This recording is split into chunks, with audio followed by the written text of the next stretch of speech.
ក្រុមការងារយើងជាអ្នកក្រុមបង្ហាញរបស់ក្រុមហ៊ុន Kubota ក៏បានធ្វើការបង្ហាញនៅចំនួនបន្តិចបន្តួចអំពីលក្ខណៈចំណុចសំខាន់របស់ tractor រួមទាំងម៉ាស៊ីនដាំស្រូវនិងគួរយន្តជាដើមបាទអញ្ចឹងនេះគឺយើងនឹងធ្វើការណែនាំនៅ tractor បាទ49កម្លាំងសេះដែលជាប្រភេទ tractor ស៊េរីថ្មីដែលបានធ្វើការ design រចនាថ្មីមានលក្ខណៈកម្ពស់ខ្ពស់បាទពីបាតដៃរបស់យើងងាយស្រួលក្នុងការធ្វើការឡើងចុះផ្សេងបាទហើយផ្នែកកង់ក៏មានលក្ខណៈកង់ធំបាទកង់ធំយ៉ាងមុខក្រោយបាទហើយមានទម្ងន់បាទ2.2 បាទ 2.2 តោនអញ្ចឹងគឺមានលក្ខណៈពិសេសក្នុងការធ្វើការប្រើប្រាស់ដោយយើងធ្វើការបំពាក់ជាមួយនឹងម៉ាស៊ីន4ពីស្តុងបាទ4ពីស្តុងហើយខាងនោះគឺជា tractor ប្រភេទ57កម្លាំងសេះដែលជាប្រភេទម៉ាស៊ីន4ពីស្តុងដូចគ្នាបាទហើយជាមួយទៀតប្រព័ន្ធចង្កូតក៏យើងធ្វើការប្រើប្រាស់បាទជាមួយនឹង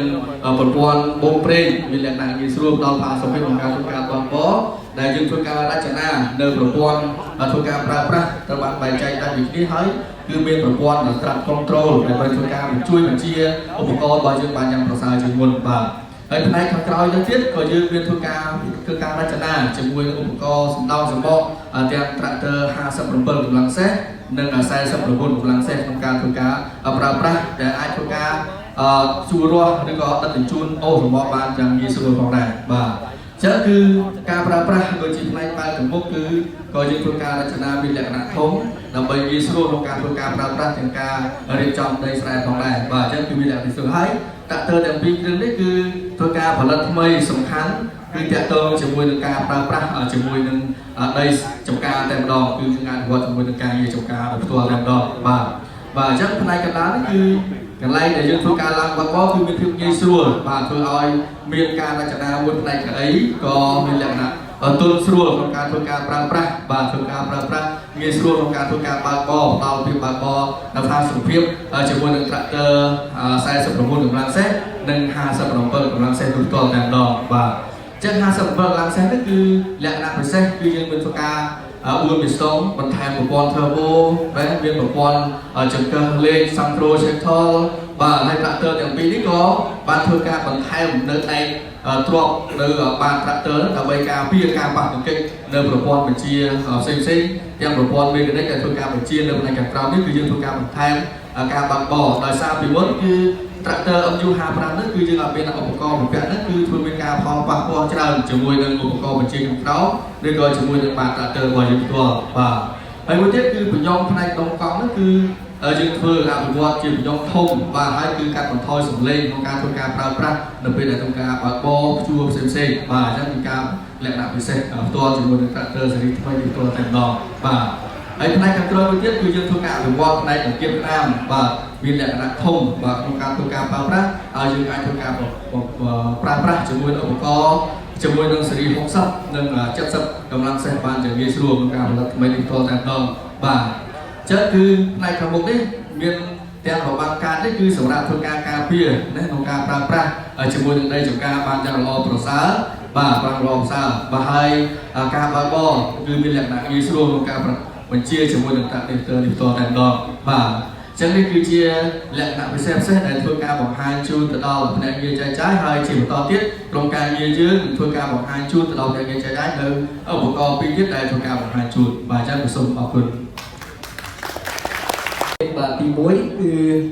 ឧបករណ៍ដាំស្រូវបាទហើយទី2គឺជាគោយន្តវាយគុំបាទ PM បាទដែលជាផលិតផលថ្មីត្រូវបាទនេះគឺជាឧបករណ៍ថ្មីដែលមានឈ្មោះថា DS10 បាទ DS10 បាទនឹងជាឧបករណ៍ថ្មីដែលយើងបំពាក់ជាមួយនឹងបាទម៉ាស៊ីនម៉ាស៊ូតបាទចំនួន3ពីស្តុងបាទ17កម្លាំងសេះបាទដែលនិយាយទៅឧបករណ៍មួយនេះយើងអាចចាប់ភ្ជាប់ជាមួយនឹងម៉ាស៊ីនស្ទូកបាទម៉ាស៊ីនស្ទូកយើងបច្ចុប្បន្ននេះគឺម៉ាស៊ីនស្ទូក6ជួរបាទយើងអាចបំពាក់បានសម្រាប់អតិថិជនដែលគាត់មានម៉ាស៊ីនស្ទូក6ជួរហើយក៏អាចកំងឧបករណ៍នេះទៅបំពាក់ជាមួយនឹងម៉ាស៊ីនស្ទូក6ជួរបានគឺដូចគ្នាបាទសម្រាប់លក្ខណៈពិសេសមួយទៀតបាទសម្រាប់ឧបករណ៍ដាំស្រូវរបស់យើងគឺអាចផ្ទុកពូជបាទពូជស្រូវនៅក្នុងធុងនោះបានរហូតដល់85គីឡូបាទ85គីឡូក្រាមបាទក្នុងដាក់ដកបាទហើយជាប្រភេទឧបករណ៍ដាំមានរហូតដល់10ជួរឯណោះបាទមានរហូតដល់10ជួរ បាទចឹងគឺយើងធ្វើការបានឱកាសបាទហើយសម្រាប់ពូជបាទពូជចំណាយក្នុង1ហិកតាចំណាយតែ50គីឡូក្រាមទេបាទអាចធ្វើការដាំបាន1ហិកតាបាទចឹងគឺមានលក្ខណៈងាយស្រួលហើយនៅខាងក្រោយនេះបាទដាក់កៅស៊ូសហ្នឹងគឺការពារបាទដោយសារឧបករណ៍របស់យើងមានបំពាក់បន្ថែមភ្ជាប់មកជាមួយនឹងបាញ់ថ្នាំបាទតែបាននិយាយថាយើងបាញ់តាមបដាបាញ់ថ្នាំបដាដើម្បីសម្រាប់ស្មៅអញ្ចឹងយើងមានលក្ខណៈការពារមួយកុំឲ្យថ្នាំនោះធៀបទៅកាន់អ្នកបើកបរបាទហើយឧបករណ៍នេះវាមាន4ដំណាក់កាលរួមបញ្ចូលគ្នាបាទទី1វាធ្វើការដាំទី2ស្គីខាងក្រោមបាទស្គីខាងក្រោមគឺវាប្រើសម្រាប់គៀនដីឲ្យស្មើបាទអញ្ចឹងគឺប្រើសម្រាប់គៀនដីឲ្យស្មើហើយគឺមានកន្លែងឈោតរងទឹកបាទបានឈោតចង្អុលទឹកនៅក្នុងស្រែដើម្បីឲ្យទឹកនោះធ្វើការហូរបានបាទយើងមានឈោតចង្អុលទឹកហើយនឹងបាញ់ថ្នាំបាទអញ្ចឹងគឺមាន4ដំណាក់កាលរួមបញ្ចូលគ្នាបាទហើយសម្រាប់ឧបករណ៍ប្រភេទនេះក៏យើងអាចសេរីបានសេរីចង់បានការដាំរង្វើលក៏បានការដាំញឹកក៏បានបាទអាចបានរហូតដល់5កម្រិតឯណោះបាទគឺមានដាំបាន12សង់ទីម៉ែត្រ14សង់ទីម៉ែត្រ16សង់ទីម៉ែត្រ18សង់ទីម៉ែត្រនិង21សង់ទីម៉ែត្របាទគឺនេះជាកម្រិតនៃការដាំញឹកឬក៏រង្វើលតាមតែចំណង់ចិត្តតាមតែតំបន់របស់ជាកសិករយើងធ្វើបាទហើយសម្រាប់កម្រិតពីដើមពីគុំមួយទៅគុំមួយគឺមានប្រវែង30សង់ទីម៉ែត្របាទអញ្ចឹងគឺមានលក្ខណៈងាយស្រួលសម្រាប់ធ្វើការកម្ចាត់ស្មៅនៅក្នុងស្រូវបាទងាយស្រួលឲ្យមានអុកស៊ីសែនចូលបានត្រឹមត្រូវបាទហើយមួយទៀតឧបករណ៍ប្រភេទនេះគឺយើងអាចស្រែបានបាទគឺការស្រែបាទនៅក្នុងគុំនីមួយៗបាទក្នុងគុំនីមួយៗយើងមានឧបករណ៍ស្រែនោះគឺយើងស្រែចង់ឲ្យគ្រាប់ស្រូវធ្លាក់បាទតាមតម្រូវការរបស់យើងបាទវាថាបើយើងចង់បានគុំធំគ្រាប់ស្រូវច្រើនបាទគឺអាចស្រែបានបាទអញ្ចឹងធ្លាក់ក្នុងមួយគុំមួយគុំបាទស្រូវដាំនៅក្នុងមួយគុំមួយគុំហ្នឹងគឺទីបំផុត55គ្រាប់បាទស្គាល់បាទ5គ្រាប់បាទច្រើនបំផុតរហូតដល់10គ្រាប់ដល់12គ្រាប់បាទអញ្ចឹងក្នុងមួយគុំយើងអាចស្រែបានចាប់ពី5រហូតដល់12គ្រាប់បាទអញ្ចឹងគឺវាមានលក្ខណៈងាយស្រួលសម្រាប់ធ្វើការប្រើប្រាស់បាទហើយក្នុងមួយថ្ងៃបាទអាចធ្វើការដាំបានរហូតដល់5ហិកតាណោះបាទ5ហិកតាបាទអញ្ចឹងមានភាពងាយស្រួលហើយមួយទៀតសម្រាប់ឧបករណ៍ដាំស្រូវ DS10 នេះគឺយើងអាចស្រែបានបាទចង់ដាំ6ជួរក៏បានចង់ដាំ10ជួរក៏បានបាទដែលយើងធ្វើការសេរីបាទសេរីខាងនេះបត់បានបាទចឹងប្រវែងវាទាំងអស់នេះគឺ3ម៉ែត្រ9បាទប្រវែងឧបករណ៍នេះបាទទៅទៅរបស់វាហ្នឹងគឺ3ម៉ែត្រ9បាទ3ម៉ែត្រ9អញ្ចឹងយើងអាចបត់បានតែសងខាងនេះក៏អាចបត់បានខាងនេះក៏អាចបត់បានបាទអញ្ចឹងគឺមានលក្ខណៈងាយស្រួលសម្រាប់ធ្វើឲ្យយើងធ្វើការបើកបរទៅតាមផ្លូវទៅផ្សេងៗបាទអញ្ចឹងមានភាពងាយស្រួលបាទអញ្ចឹងនេះគឺជាចំណុចពិសេសបាទខ្លះរបស់ឧបករណ៍ដាំស្រូវ DS10 របស់យើងបាទដែលយើងតាមមកថ្មីសម្រាប់ជំនួសបាទដែលជាកសិករចង់ធ្វើស្រែសន្ទូងតែអត់មានកម្លាំងពលកម្មតែយើងធ្វើការដាំបាទអញ្ចឹងគឺដាំគឺបាទល្អជាងការព្រុសបាទល្អជាងការព្រុសបាទនេះគឺជាលក្ខណៈពិសេសរបស់ឧបករណ៍ដាំស្រូវរបស់យើងបាទហើយមួយទៀតបន្ទាប់ពីឧបករណ៍ដាំស្រូវហើយខ្ញុំបានធ្វើការណែនាំមួយទៀតបាទគឺគោយន្តអង្គមមួយម្ដងបាទសម្រាប់នេះគឺជាផលិតផលថ្មីមួយដែរដែលយើងហៅថាគោយន្តអង្គមបាទឈ្មោះរបស់វាគឺ PEM 1408S បាទ PEM 1408S ដែលមានគ្រឿងបង្គុំរបស់វាគឺមានម៉ាស៊ីនបន្ស៊ូតបាទសិទ្ធិរបស់យើងបាទយើងជាប់ជាមួយនឹងប៉ុងបាទប្រអប់លេខរបស់ PEM បាទរក PEM ក៏មានប្រើប្រព័ន្ធអាំប៊ីយ៉ាហ្វ្រាំងដូចគ្នាបាទហើយនឹងមានអង្គប់បាទជាប់ជាមួយនឹងអង្គប់វិញដីបាទជាប់ជាមួយអង្គប់វិញដីហើយសម្រាប់គោយន្តអង្គប់ PEM បាទទាមទារឲ្យប្រើប្រាស់ជាមួយនឹងម៉ាស៊ីនបន្ស៊ូតសិទ្ធិរបស់យើងគឺកម្លាំងខ្ពស់បំផុតបាទកម្លាំងខ្ពស់កម្លាំង14សេសនិង15កម្លាំងសេសសម្រាប់ធ្វើការបោះទាញជាមួយនឹងគោយន្តប្រភេទនេះបាទ ហើយមួយទៀតបាទប្រអប់លេខបាទសម្រាប់ប្រអប់លេខរបស់វាវិញគឺមានរហូតដល់6លេខទៅមុខនិង2លេខថយក្រោយបាទ6លេខទៅមុខ2លេខថយក្រោយគឺមានលេខឡូ3និងលេខ53បាទអញ្ចឹងយើងអាចជ្រើសរើសតាមតម្រូវការបាទគឺមានភាពងាយស្រួលហើយចំពោះប្រេងរបស់វាវិញបាទប្រេងប៉ងនេះគឺប្រើជាមួយនឹងប្រេងប៉ងគូយន្តបាទគូយន្តយើងបច្ចុប្បន្នបាទគឺលេខ90បាទគឺលេខ90ហើយចំណុះប្រេងប៉ងអបលេខនេះគឺមាន11.5 លីត្រទៅដល់12លីត្របាទអញ្ចឹងយើងធ្វើការប្រើប្រាស់ជាមួយនឹងប្រេងប៉ងយើងធម្មតាដែរបាទចង្កឹះកន្លែងនេះគឺជាចង្កឹះ 2 ឡូដែលយើងធ្វើការប្រូលេខបានបាទចង់បានលឿនចង់បានយឺតបាទហើយមួយទៀតអង្គប់បាទអង្គប់វាដីរបស់គូយន្តអង្គប់ PM នេះគឺមានប្រវែង1 ម៉ែត្រ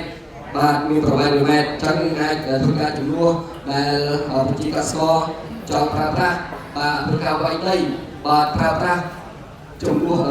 គាត់ប្រើគូយន្តបច្ចុប្បន្នសម្រាប់ធ្វើស្រែសម្រាប់ត្រៀមដីគឺយើងអាចយកគូយន្ត PM នេះបាទធ្វើការត្រៀមដីជំនួសបានបាទតែគាត់អត់មានកម្លាំងអត់មានលុយទិញត្រាក់ទ័របាទផ្សេងៗបាទហើយមួយទៀតបាទសម្រាប់កង់ខាងក្រោយនេះបាទសម្រាប់កង់ខាងក្រោយនេះគឺមានតួនាទីមួយសម្រាប់ជួយការបោះចង្កូតការកាត់ចង្កូតបាទដល់ពេលដែលយើងធ្វើការកាត់ចង្កូតចង់កាត់របស់ស្នាមយើងចាក់ស្រាំហើយគឺយើងមានការជួយធាក់បាទកង់ខាងក្រោយនេះជាចង្កូតរបស់គូយន្តអង្គប់ PM របស់យើងបាទជួយចង្កូតហើយក៏មានតួនាទីមួយទៀតបាទធ្វើការសម្រាប់ទប់បាទសម្រាប់ទប់អង្គប់កុំឲ្យលេចជ្រៅពេកបាទកុំឲ្យលេចជ្រៅពេកយើងអាចធ្វើការសេរីបានបាទកាលណាមានដីផងលេចជ្រៅយើងអាចសេរីកង់ខាងក្រោយនេះបាទសេរីកង់ខាងក្រោយនេះកុំឲ្យលេចជ្រៅពេកអញ្ចឹងគឺតាមតម្រូវការបាទសម្រាប់កង់ខាងក្រោយបាទហើយអង្គប់វាមានពីរប្រភេទបាទអង្គប់ទី1ប្រភេទទី1គឺមាន80 សង់ទីម៉ែត្របាទ8ទឹកបាទហើយនឹង1 ម៉ែត្របាទសម្រាប់ឲ្យជ្រើសរើសបាទហើយវាធ្វើការវាយដីបានល្អបាទដោយសារតែធ្វើអង្គប់យើងមានរហូតដល់20បាទ20ថ្ងៃនោះបាទថ្ងៃកំណត់របស់អង្គប់បាទអញ្ចឹងគឺយើងអាចប្រើប្រាស់បានបាទហើយសម្រាប់ PDO បាទ PDO អង្គប់វាយដីរបស់ PM នេះគឺយើងប្រើអត់ដូចត្រាក់ទ័រទេបាទត្រាក់ទ័រគឺយើងប្រើតកាឡេបាទប៉ុន្តែសម្រាប់អង្គប់របស់គូយន្ត PM បាទយើងប្រើប្រាស់ពីរដងបាទពីរដងធ្វើការបង្វិលនៅអង្គប់ផ្ទាល់តែម្ដងបាទអញ្ចឹងហើយបាទធ្វើឲ្យអង្គប់របស់យើងមានកម្លាំងការខ្លាំងវាយដីកិច្ចការល្អបាទហើយមានពីរលេខសម្រាប់ជ្រើសរើសទី1គឺលេខឡូបាទលេខឡូគឺមានល្បឿនជួបរបស់វា180បាទសំទោសបាទ187ជួបក្នុង1នាទីបាទហើយលេខ2របស់វាវិញគឺមាន200បាទ54ជួបក្នុង1នាទីបាទអញ្ចឹងធ្វើការវាយដីបានល្អផងដែរបាទអញ្ចឹងនេះគឺជាចំណុចពិសេសរបស់គូយន្តបាទគូយន្តអង្គប់វាយដីដែលឈ្មោះថា PM ជាផលិតផលថ្មីរបស់យើងដែលខ្ញុំបានយកមកមកប្រទេសបាទសូមចប់តែប្រទេសបាទសូមអរគុណច្រើនបាទបើមកប៉ុណ្ណានៅធ្វើចំការ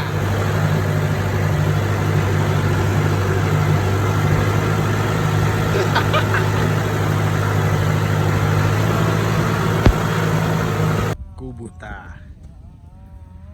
មិនថាដីស្រែដីភ្នំដីទៅបានអស់បាទនេះកាឋានគេសង់ផ្លូវលឿនលឿននៅទីក្រុងព្រះសីហនុបាទគេចាប់បានកូនទន្សាយមួយដោះកមកថ្ងៃនេះហេងណា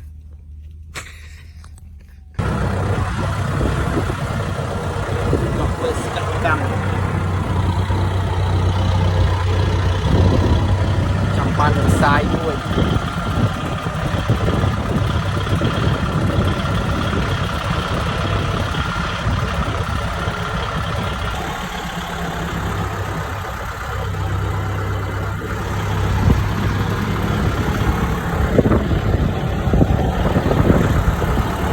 ដើមរស័យដាំបានប្រហែលថ្ងៃទៅទៀតបាត់អស់លើហ្នឹង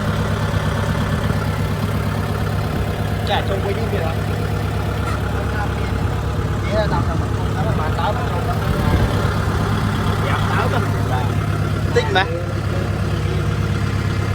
ở muốn sao là lên tu kìa sam sắp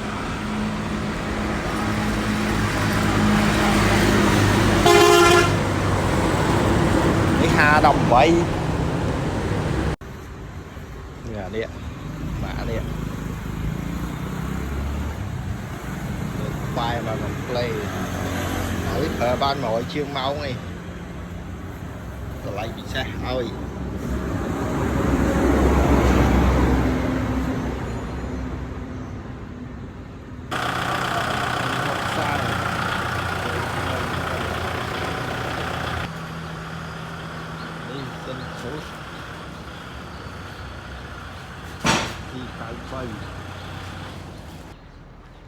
Tên số DC cỡ 7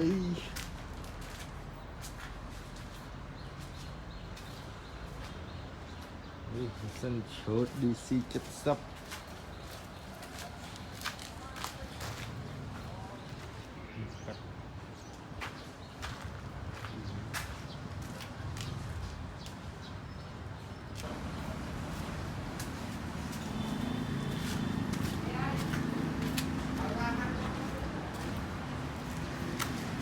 sắp tầm bay DC chất sắp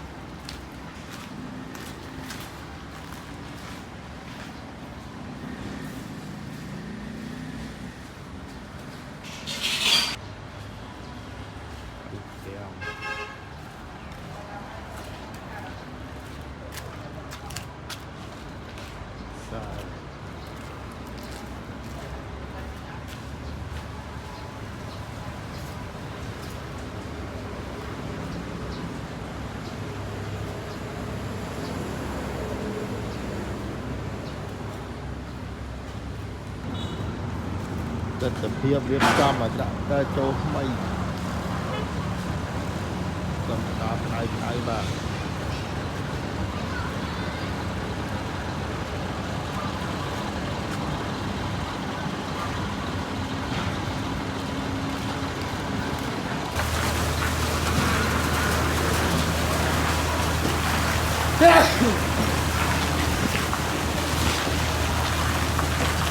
cam học việc nhiều mà do học sai trời ơiนี่คือเวลาในการมาเพียบหนึ่งเป็นมนยิบจำแบบวันลายเตอร์กุญแจแต่เมียนจับเตอร์จำนวนปีเครื่องว่าหาดำใบยังสายดำใบว่ามาชดในกรมกลางเงินกับผมจะเรียบจำว่านี่คือจะหาดำใบมาชดเรียบจำเชิงเตอร์กับกุญแจ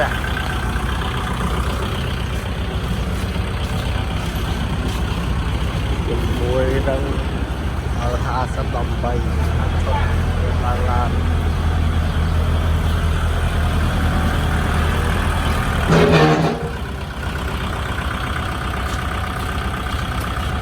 Mental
Trừ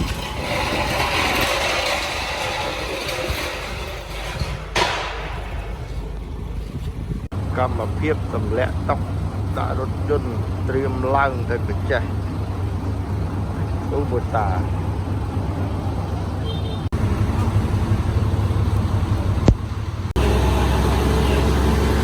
កម្មភាពយើងចង់រួចរាល់ចូលឡើងកញ្ចេះចូលឡើងកញ្ចេះទស្សនភាពពេលយប់ថ្ងៃ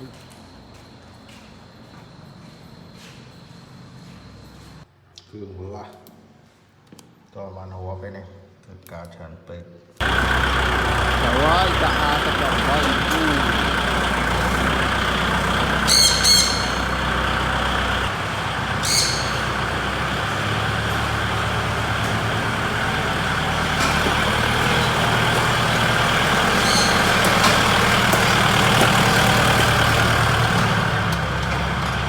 ចាំឡើង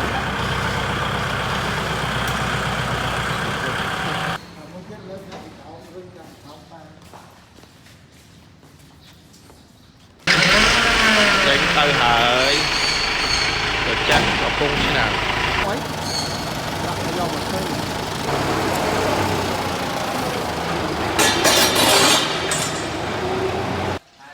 កម្មភាពលក់គោយន្ត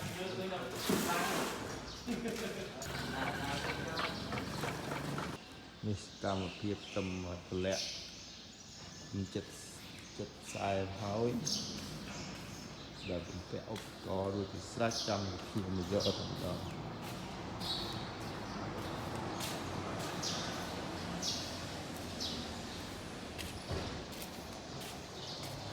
យកមិនគ្លៀងមេឃ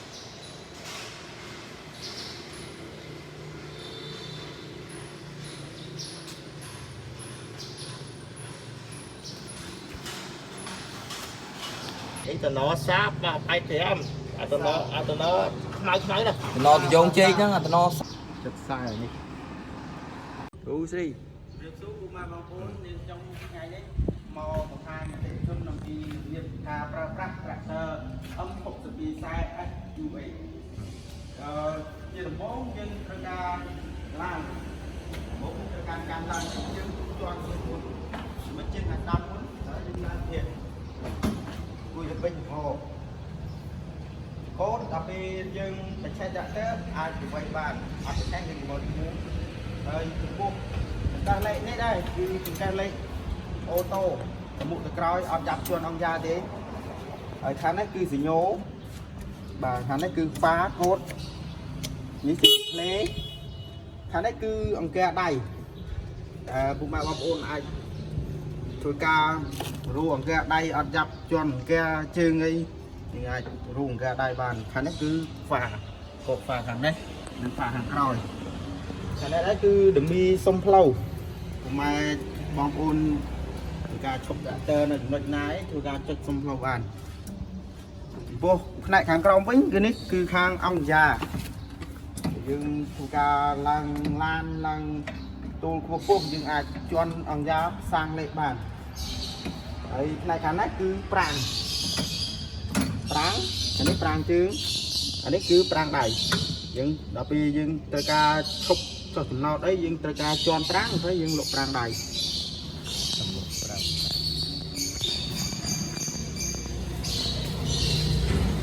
ហើយផ្នែកខាងនេះដែរគឺអង្គយ៉ាជើងតែពុកម៉ែបងប្អូនអាចជន់អង្គយ៉ាដោយងាយស្រួលហើយផ្នែកខាងនេះគឺលេខអណ្ដាតលេខអន្សាយដែលយើងធ្វើការយឺនលឺតលេខអណ្ដាតលេខអន្សាយងាយមានភាពងាយស្រួលហើយក៏បែបគឺលេខរាយលេខ1លេខ2លេខ3លេខ4អាចពុកម៉ែបងប្អូន ដាក់តាមតម្រូវការនៃការប្រើប្រាស់របស់យើងហើយផ្នែកខាងណាដែរគឺដៃលើកបញ្ជាផាក្រោយផ្នែកខាងក្រោយដែលយើងអាចលើកនិងលាក់យ៉ាងស្រួលហើយខាងនេះគឺបញ្ជាប៉ែលមុខលើកទម្លាក់បញ្ជាប៉ែលមុខមានការស្រួលអត់ចាប់ពុកម៉ែបងប្អូនចុកដៃអីខាងនេះដែរគឺផ្នែកខាងអង្គប់ TTO ខ្លះគេយើងហៅអង្គប់ខ្លះគេហៅ TTO ដែលពុកម៉ែបងប្អូនអាចភ្ជាប់លើបានចំពោះត្រាក់ទ័រ M6240 នេះនៅខាងក្រោយមានលេខល្បឿនជុំអង្គប់យើងអាចវាយអង្គប់វា2តង់បានពី550ជុំទៅ740ជុំពុកម៉ែបងប្អូនអាចលេខតាមតម្រូវការពុកម៉ែបងប្អូនហើយផ្នែកខាងក្រោមនេះគឺវ៉ានពេលពុកម៉ែបងប្អូនលើកខាងអស់បផ្លូវឆ្ងាយគេឲ្យយើងមូលលុកចេះដល់ពេលយើងលុកឲ្យចិត្តកណាដល់ពេលយើងបិទចិត្តសម្ពាធប្រេងយើងវាបិទចិត្តដល់អញ្ចឹងវាអត់ងាយការស្រុតធ្លាក់ចុះដល់ពេលយើងធ្វើការភ្ជួររស់យើងទៅការបើកទម្លាក់វិញបើកអស់មកផ្នែកខាងនេះគឺភ្ជាប់ពងមុខពងក្រោយកាលណាដល់ពេលយើងសង្កត់គឺភ្ជាប់ពងមុខដល់ពេលយើងលើកគឺផ្ដាច់ពងមុខហើយខាងនេះគឺលុកខាន់ព្រីអាហ្នឹងគឺតម្រូវការគេប្រើប្រាស់គេសម្រាប់ឡើងទូពោះឡើងភ្នំអីក៏យើងជន់លុកដើម្បីឲ្យវិលកង់ទាំង4តើគុណវិបត្តិនៃការលុកខាន់ព្រីហ្នឹងកាលណាដល់ពេលយើងឡើងភ្នំឡើងទូពោះគេអត់ឲ្យយើងបួងចង្កូតទេកាលណាដល់ពេលយើងបួងចង្កូតអាចនឹងផ្លាត់ញ៉ុងអីផ្សេងនៅក្នុងផ្នែកខាងក្នុងប៉ុងហើយនៅផ្នែកខាងក្រោយគឺយើងមានភ្ជាប់នៅដៃបំពាក់ឧបករណ៍3ចំណុចនេះដែលពុកម៉ែបងប្អូនអាចធ្វើការភ្ជាប់ឧបករណ៍ផ្សេងតាមតម្រូវការរបស់ពុកម៉ែបងប្អូនហើយខាងនេះគឺលេខបញ្ជាអង្គប់មាន540ជុំ750ជុំតាមតម្រូវការពុកម៉ែបងប្អូនអាចប្រើប្រាស់បានហើយត្រាក់ទ័រ M6240 នេះមានប្រព័ន្ធទប់លំនឹងខាងបូមទប់លំនឹងកាលណាដល់ពេលយើងបផ្លូវឆ្ងាយរលាក់អីអាចជំនួយបូមប្រេងហ្នឹងទប់លំនឹងអត់ទៅឲ្យលូតផាលខាងក្រោយបានហើយខាងនេះគឺជាប់ជាមួយអង្គប់នេះយើងបំពាក់នៅកលេមកជាប់មួយអង្គប់នេះពោះត្រាក់ទ័រ M62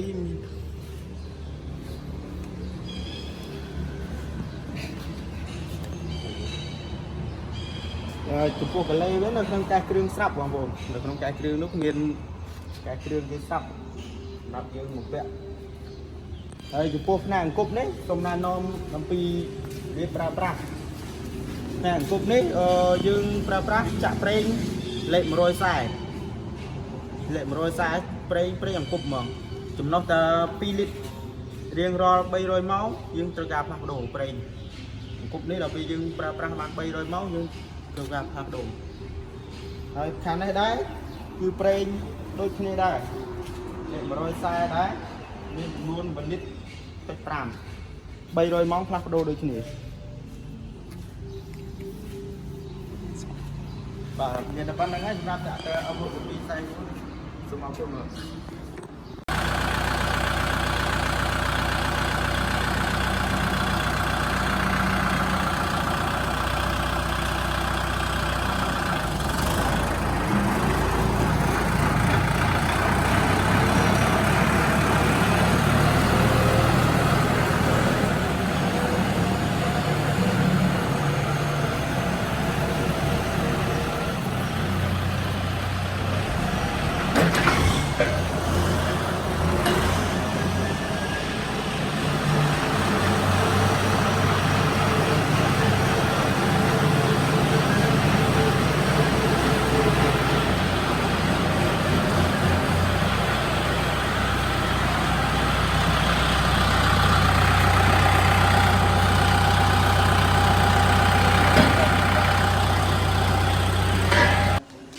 គឺជាសកម្មភាពងាវ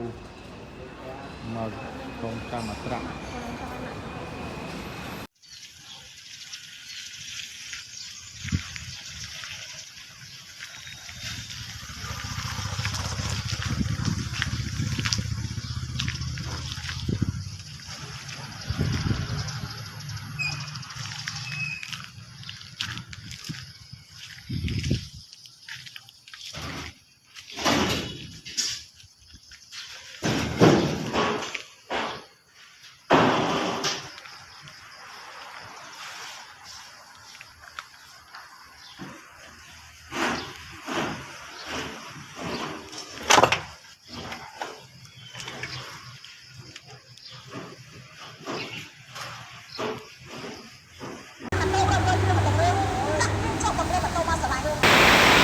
ពុំភ្លៀងជុះខ្លាំងណាស់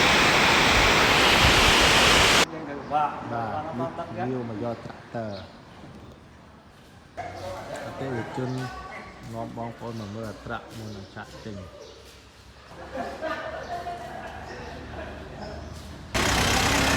ចង់ទៅហើយអំចិត្តខ្សែទៅអតិថិជនគាត់ឡើងមកសាក់ត្រាក់ទ័របាទ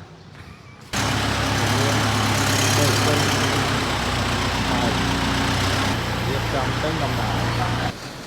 ចូលជន់ចេញទៅហើយ DC 70 ឡាយឯងវីដេអូយកចុះគ្រឿងចេញទៅហើយ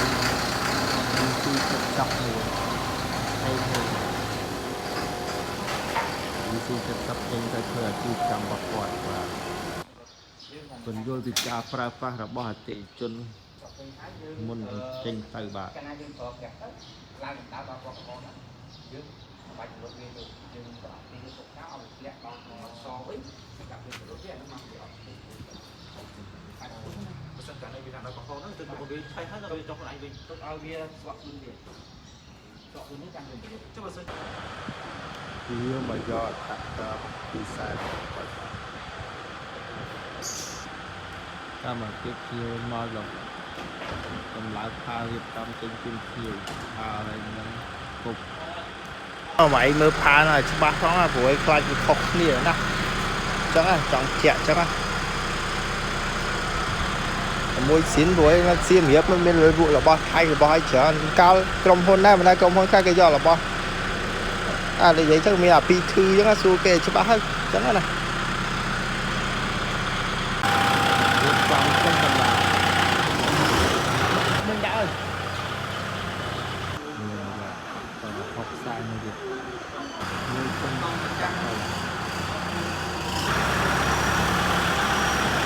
វាអំហុកខ្សែចេញទៅជាហើយ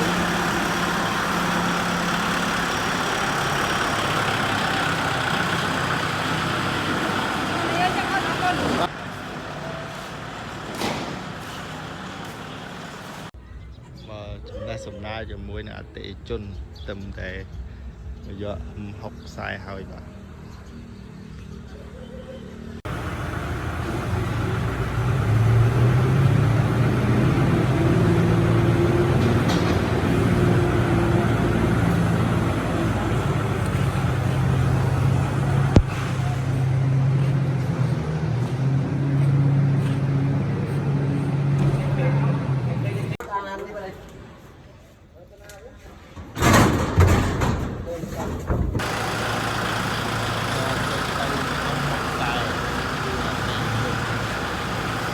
បាទអរគុណបងសប្បាយ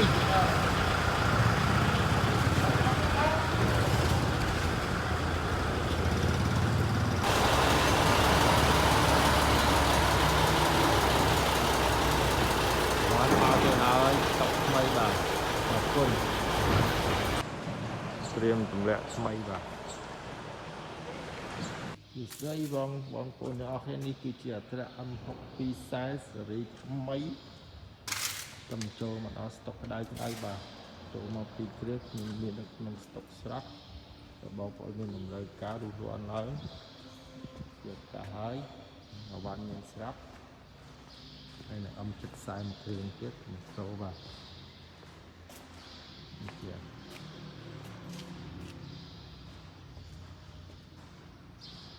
មានអុកខ្សែក៏មានចិត្តខ្សែក៏មានបាទមានតម្រូវការរួចរាល់ឡើងអរគុណថ្មីធានា2ឆ្នាំឬក៏2000មកពីក្រុមហ៊ុនបាទអរគុណ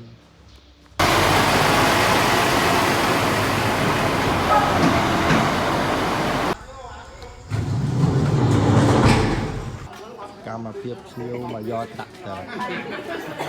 អំហុកខ្សែបាទកម្មភាពភ្ញៀវតេស្តត្រាក់តើបាទបង្រៀនអតិថិជនឲ្យចេះប្រើប្រាស់មុននឹងចាក់ចេញទៅធ្វើអាជីវកម្មត្រៀមចេញទៅបលានបាទទាំងព្រលឹមអស់ទៅហើយត្រៀមខ្លួនឡើងដល់កោះស្រោយមួយ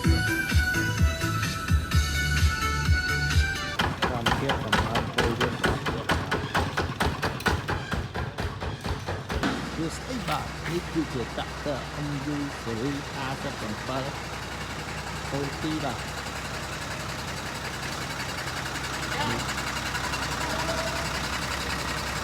មានចំណាប់អារម្មណ៍ជុំចាក់តងមកបាទមានតែមកជួយចិត្តវារាន់ឡើងបាទ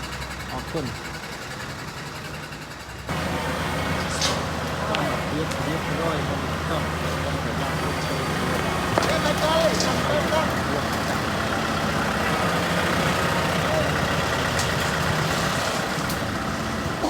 ចំចេញដំណើរបាទ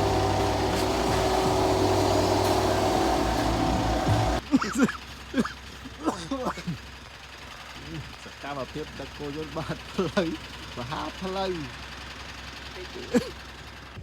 ដល់ការគេបាទ316 ស្វាយចន្ទី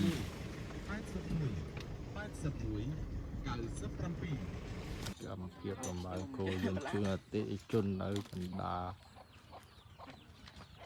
ការស្វាយចន្ទីដឹកគោយន្តខ្សែចឹងអីបានទេ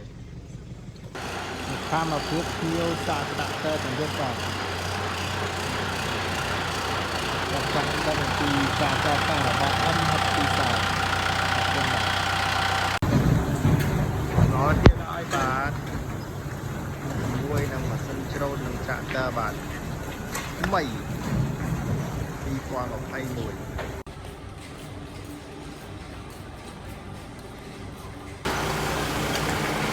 ការដាក់ទ័រនឹងម៉ាស៊ីនច្រូតចូលស្តុកបាទ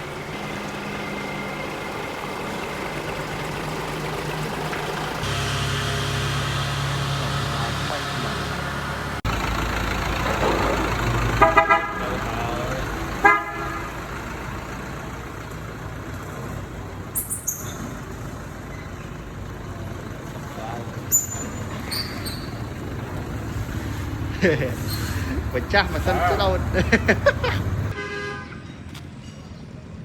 តាមត្រង់ត្រាក់សងវិជាថាស្ញាប់សងបាននេះវាលើបាច់ឆ្នាំស៊ូហេជីផងហើយអាយនេះ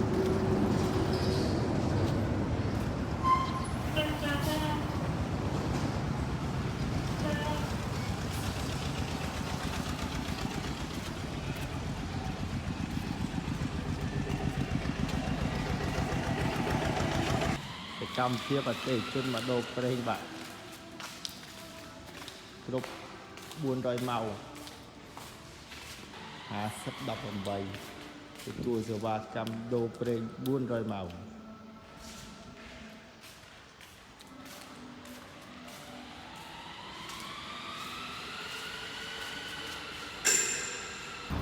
ហើយដល់មុខថតអានេះមួយឲ្យតាមមើលទៅទិញដៃយកផ្សារកំប្រាម៉ែមកលក់សានេះអាណាគេដោះដុំតនេះតែណាបាត់អីសួរពួកជាងមើល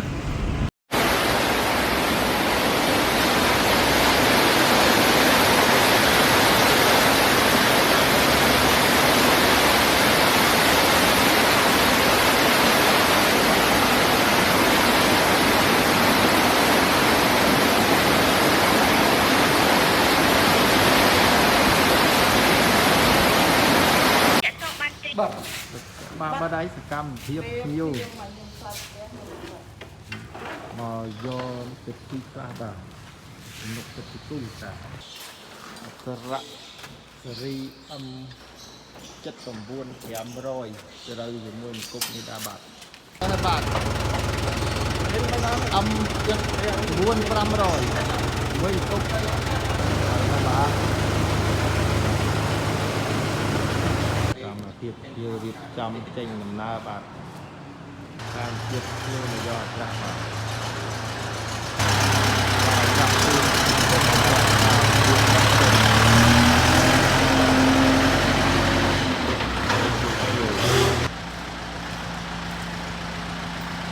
តាមភាពបំផុតបាទ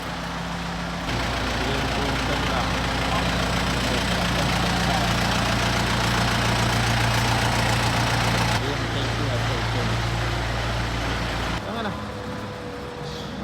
បាទគូក្បាលរបស់អ្នកមិនអាចដំណើរការបានបង្ហាញថាអ្នកខ្វះសារធាតុចាំបាច់មួយចំនួនដល់កាត្រាជូនភៀវបាទនៅអត្រាធៀមឈានដល់ផ្ទះបាទពលកម្លាំងស្រមោចក្រហមរើសអាន សម្បូរទៅដោយវីតាមីន B6 កម្មភាព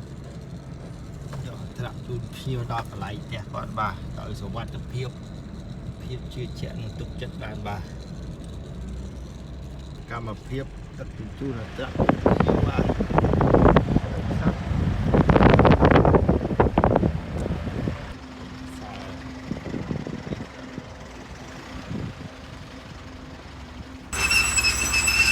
កម្មភាពមកដល់គោលដៅហើយបាទដល់គោលដៅតែអតិថិជនឥឡូវនេះកំពុងតែមកពលជូនអវ៉ាន់ជូនគាត់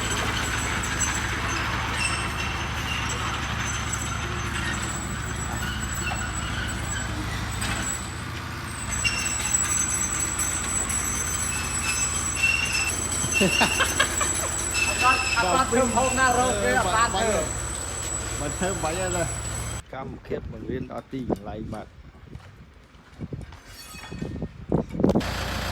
កម្មភាពសេរីថាសេរីថាក្នុងការប្រើប្រាស់ដើម្បីងាយស្រួលសម្រាប់គាត់នៅពេលចុះធ្វើការបាទកម្មភាពបង្រៀនភ្ញៀវបើកការប្រើប្រាស់ចាស់ទៅហើយ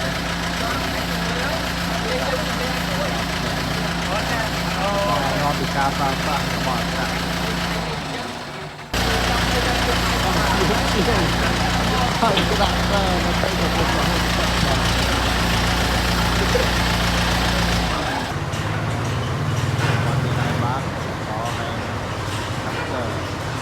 វាស្ដីបាតក្តៅជាមួយនឹង M60 បាទ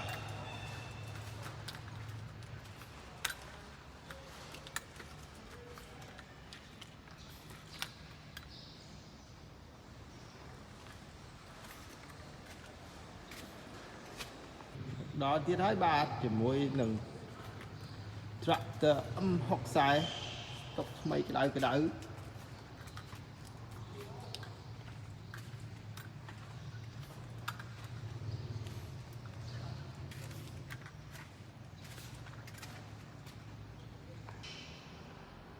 សួស្តីបាទនេះគឺជា tractor M60 បាទតែមកដល់ថ្មី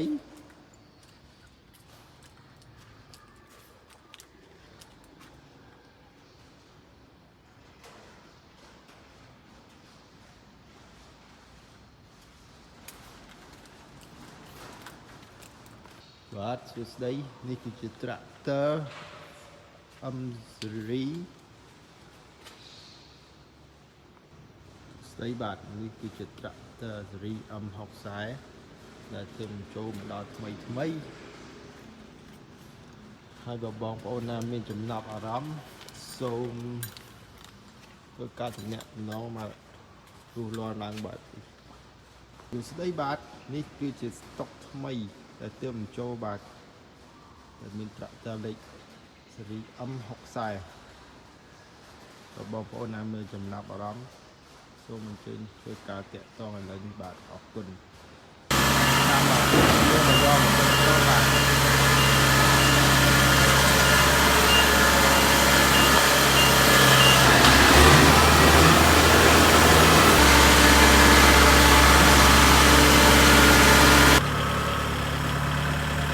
តាមកេះរៀបចំឡើងទេបាទ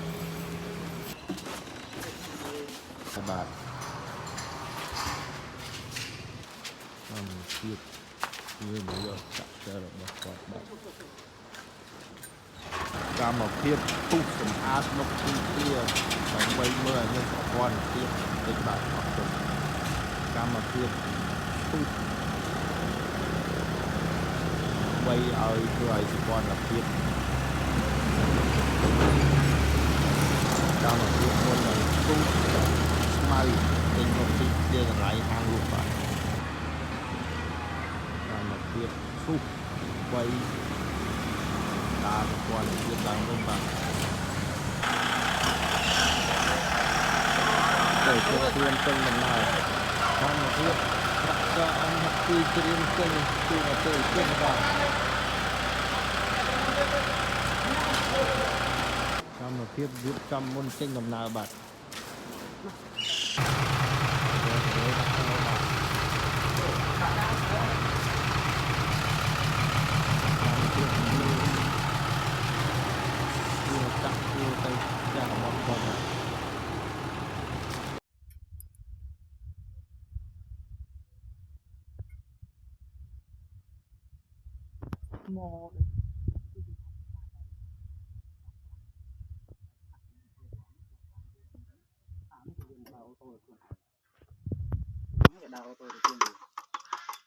អូទៅខ្ញុំឆ្ងល់តែដៃវិជានេះដៃវិជាហ្នឹងបាទដៃវិជាហ្នឹង អាមានអតិជនគាត់មកមើលត្រាក់ទ័របាទតាមមកទៀតគាត់មកស្វែងយល់ពីត្រាក់ទ័រអំពីទីផ្សារបាទ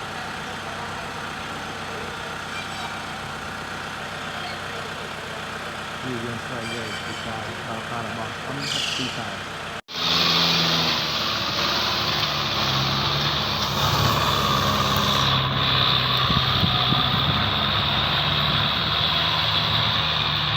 បានដើរគ្នាពីរ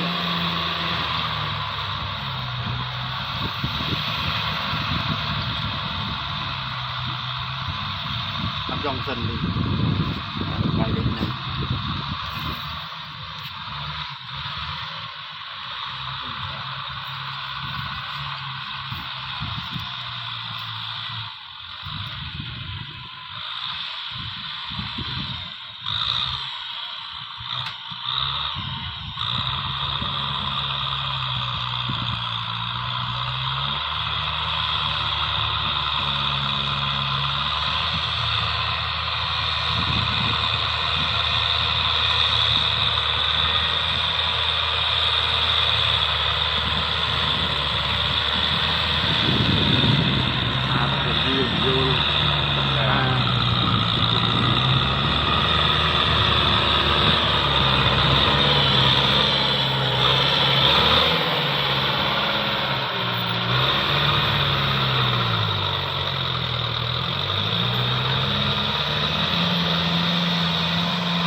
ជនចូលតែអត់មានលើក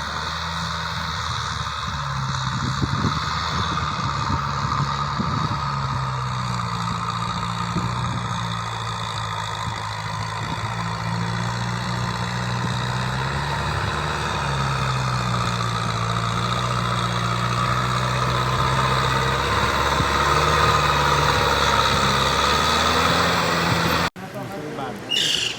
តម្លៃបន្តិចបាទពីស្ទូលដាក់ឡានណាម្ដងបាទតម្លៃតែម្ដងពីសាយតាមពីសាយពីទៅជុំចំជិញដំណើរបាទយ៉ាងនេះ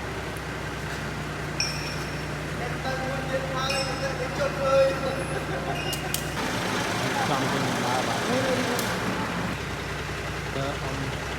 ទីផ្សារបាទ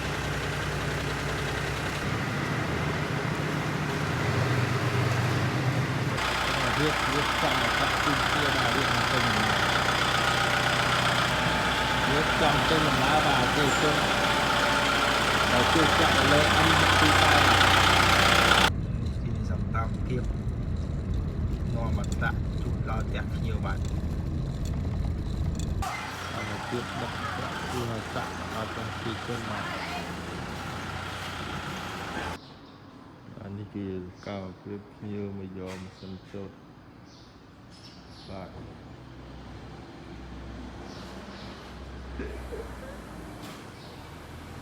យកម៉ាស៊ីនសូត្រ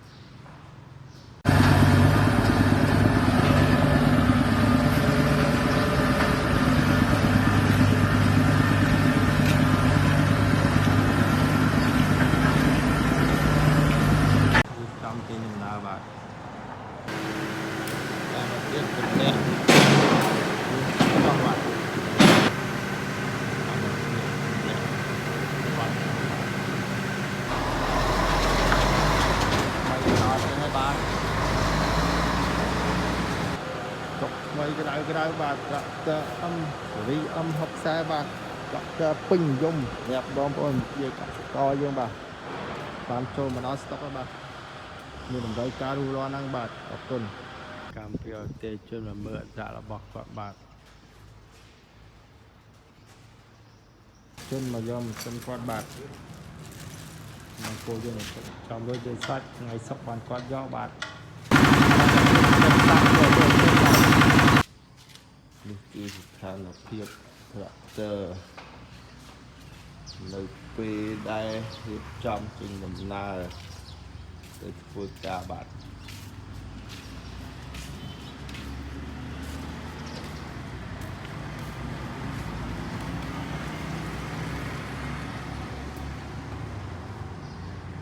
ចិត្តទេជួយយកមកយកគោយើងគាត់បាទកម្មភាពជួយមកយកត្រាក់ទ័របាទកម្មភាពបង្រៀនជួយនឹងចាក់ពេញហើយបាទយើងក៏អត់ចាស់ក្តារហើយការថែទាំត្រាក់ទ័រM62 សម្រាប់ទេនិជនគ្រប់ត្រ M62 ចេញទៅហើយបាទរៀបចំចេញប្រយោជន៍បាទត្រង់ចាំងវាទៅហើយ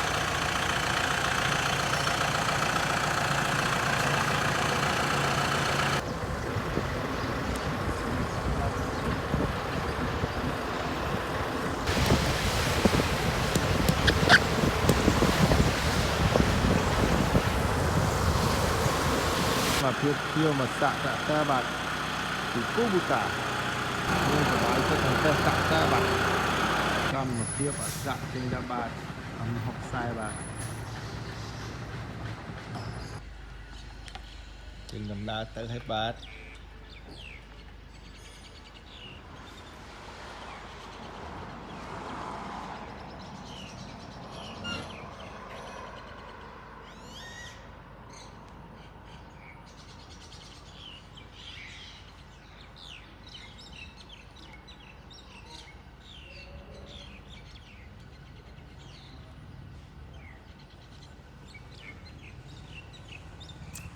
វិញស្ដាប់មើល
ជាកម្លាំងគោយើងបាទ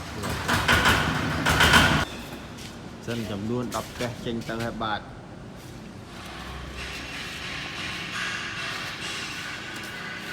ទៅហ្មង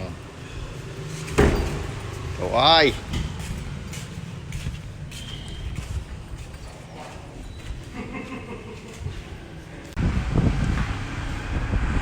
សិន10កេះបើលុយ15ចេញទៅហើយបាទ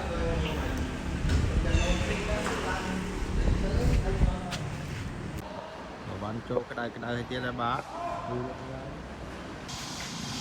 នេះស្ថានភាពអត្រា M62 ដែលគេចង់មកផ្លាស់ប្ដូរ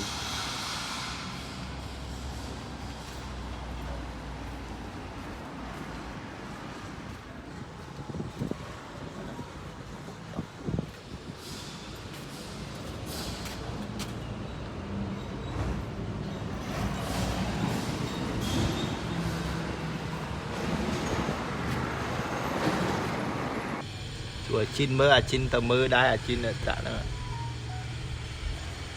anh đừng mơ mình đây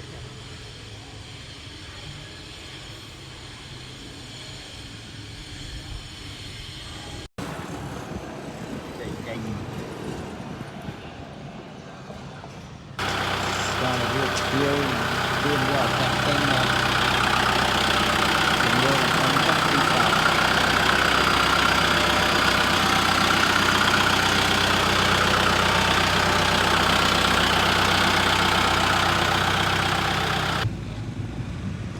đây ban nàyคือเจ็ดจะâmสีâm họcปีซ้ายvà ban làปีrồi máu đấy bạn lấy thì bị trống phân đâm trái bạn lấy cái chay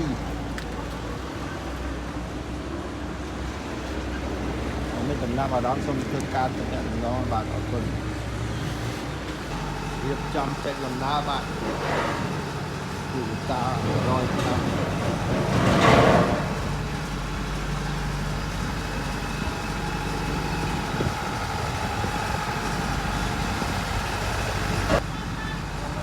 năm chiếc tiêu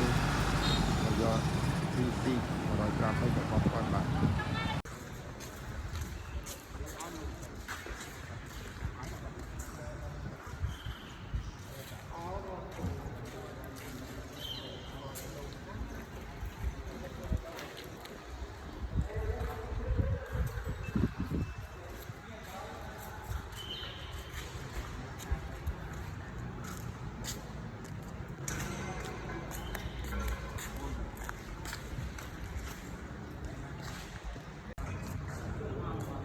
và phục mà bọn tất cả một cái bạn tự phân vô sân chiều DC chất lợi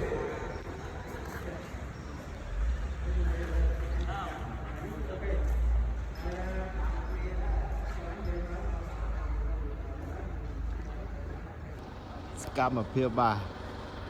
rồi ta đỡ cua một hàng chút sầm rạ nhắm bài cái bài con ta phải cho các bạn đi qua ngay là mình vẽ ra mà học sai bạn cái bài làm chuyện viên cầm lại trên chỗ kia trên bàn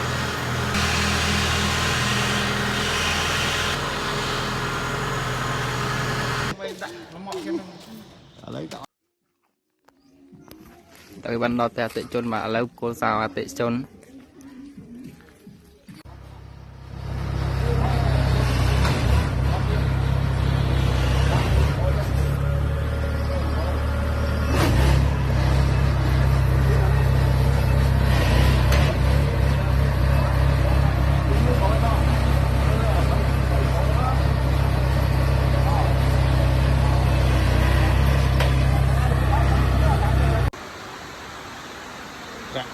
âm họcពីខ្សែបាត់មានលើស្តុកស្រាប់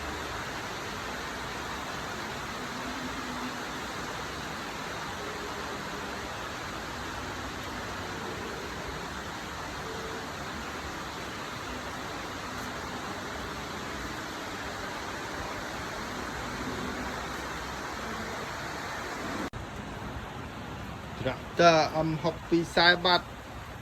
នៅម៉ោងធានាស្កុតបិទត្រឹមត្រូវបាទបិទស្កុតទៀតម្ចាស់គេមើលឲ្យទៅស្អាតសិនសំណុំម៉ាស៊ីននៅធានាភ្លៀងរិចឡាយផ្ទាល់ហ្មងហើយបាន200ម៉ោងប៉ុណ្ណាមិនអីប៉ុងមើលអីនេះហេចៅនេះនៅនេះឡើយនៅមានស្នាមគូបិចឡើយនេះហេមើលនេះនៅចៅលើបលងឡើយនេះ200ម៉ោងនេះមើលហើយអែមនិយាយរួមនៅក្រុមហ៊ុនធានាហើយមិនអែមទៀតគេសិតតែបិទនេះបិទស្អីណាចងខ្សែទៀតតន់ដោះគុក3កលេផងនេះនៅឡើយនេះអែមហ្មងទៀមចេញអវ៉ាន់ជួនអតិជនបាទមិនស្រលឹមស្រេច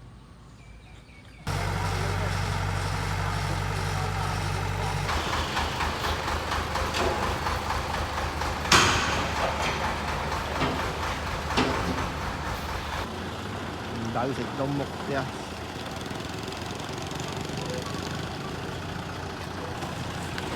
ដៅសាច់ដុំ M62 បាទ ដៅសាច់ដុំ M62 បាទ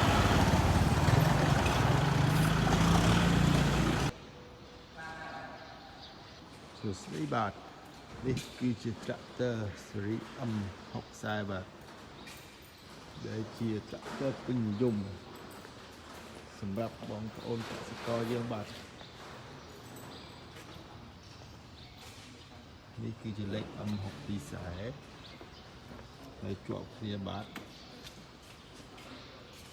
ព័ត៌មានបន្ថែមសូមទំនាក់ទំនងតាមលេខខាងលើបាទគុណ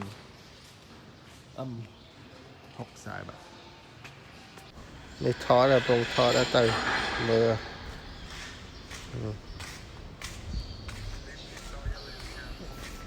បាទចូលទៅខាង7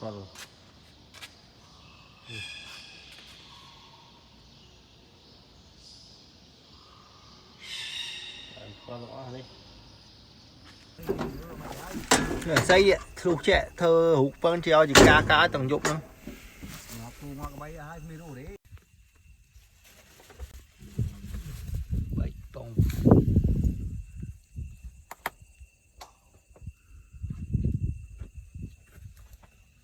អត់លឺបតែប្រាប់តាមទៅថ្ងៃមុនតិចអស់ឡើយទៅកងតោថែបុកបកតែមួយលីងហើយកងបាយកងគាត់ឲ្យខ្ញុំទៅមើលអាហើយយើងនិយាយបាយកងមិនទូដីធម្មតាក៏បាច់ដែរទៅពេលយើងទៅទូដីមុនចាក់ពុះទៅមើលអញ្ចឹងបាត់នេះមុនផងឡើងគល់យ៉ាងវិញតែប៉ុណ្ណឹងទូដីអត់ទូដីអំពងអីមកបាយពុតវិធី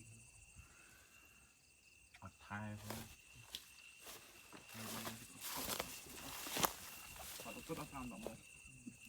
มันจงไปតែថា3ខុសត្រង់ណា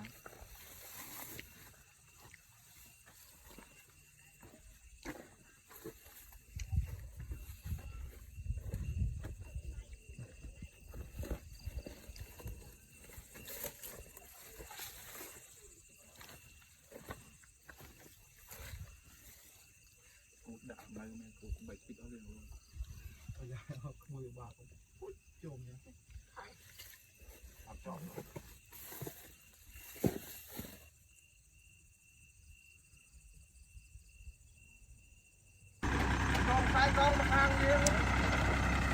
កម្មភាពធ្វើការទាំងយប់បាទដោយសារតែទេជនគាត់លឿនតម្រូវការបាទញ៉ាជូនជាពិសេសថុកពីសាសងចូលប៉ែតដែរកម្មភាពមុនពេលរៀបចេញមក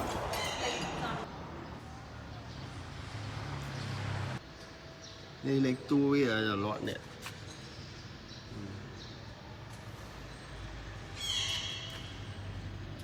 លាន់ហើយដាក់ត្រង់ទៀត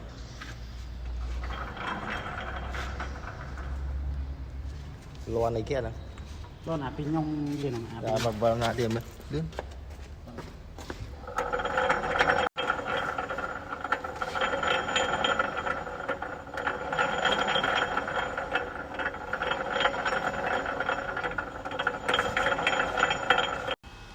nghe thế rồi slap kia chứ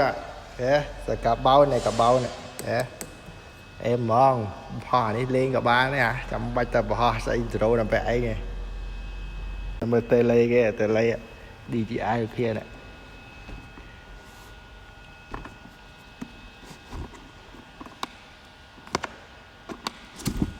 tê lê bên này tê lê đi mà sân này là cha nó hai phút mấy nè thầy chích phút để phải nâng hai phút một lúc phút nó mà tận đây phút phải chích thôi đừng on lại năng không phải chích cái cha đâu rồi phải chích dễ mà bị chích phải chích không sao phải sao về shop cái cha đi mà sân Mobi 20វែងណាមិនដែលគាត់ទៅយកម៉ាស៊ីននៅត្បូងឃ្មុំឆ្នាំ2021ហ្នឹងប៉ុន្តែទៅមើលនៅត្បូងឃ្មុំយើងហាក់អត់តែមកនៅពេញអូខេឥឡូវថតលើកតួហ្នឹង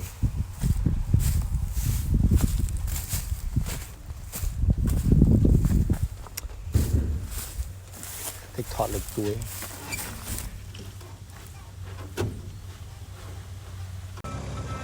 នេះអំ60អានេះមើលតគីឡូហ្មងនិយាយលក់1គីឡូយ៉ាំតេតាក់ថងនេះទៀតបាទបាទទៅហើយមក20វែងអូយហាត់ទេដើរលុកសើទៅមកចុះបេសកកម្មពិសេសទៅប៉លិសចាប់មកសិនចាំសិនឆ្នាំ2021ហូតថលបាទនៅទូរស័ព្ទហ្នឹងគាត់អត់ទេគាត់នៅគាត់អ្នកសុកណាគាត់អ្នកសុកណាសបាយចូលពុកមុខ DC 105បាទនៅសុកយើងនេះម៉ាស៊ីនគាត់ស្អីអ្នកចំបាំងកកនៅសៀមរាបស្អែកជិតជើង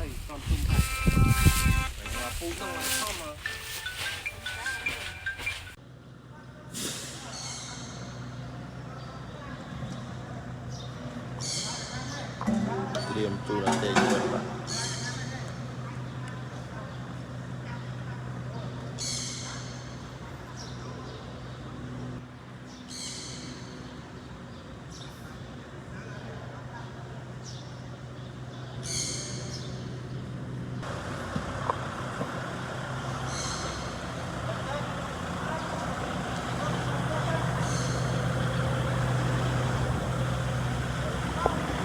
ស្អែកអត់បានទៅមកទៅការងារនេះស្មានមិនទាន់ហើយបងស្អែកអត់បានទៅពេញបានស្អែកនេះចឹងណាគិតទៅកន្លែងយើង